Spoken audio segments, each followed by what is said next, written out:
Hi friend, आपका स्वागत है। सुबह सुबह गुड मॉर्निंग। आप देख सकते हैं हमारे ब्लॉग में छोटू ने नहा लिया है और देखो मैं कपड़ा भी कचा लिया हूँ।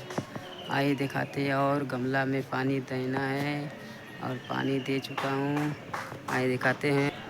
आप देख सकते हैं दोस्त, ये एलोवेरा है, नकफनी है, देखो पुदीना है और दिखाता हूँ गमला। आप देख सकते हैं ये जामुन का पेड़ है। इसका बाऊ देखो, इसका बाऊ को दिखाता हूँ कितना बड़ा हो गया है। देखो वह है, उसका बाऊ बहुत बड़ा हो गया है। वो जामुन उसमें फर आ गया है। इसके बाद दिखाऊंगा उसमें फर आया है कि नहीं। आप देख सकते हैं हमारे पीछे एक गागरी में लगाए हम नीबुआ का पेड़, जो गर्मी में हम लोग गा के पीते, उसका बीज गमला में लगा देते हैं गगरी में।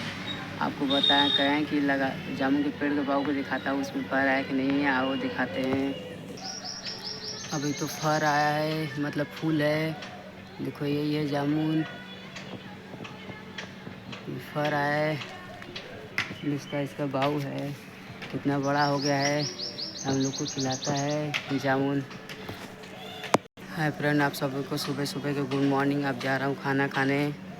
फ्रेश लेट हो रहा है काम बदे। जय श्री राम।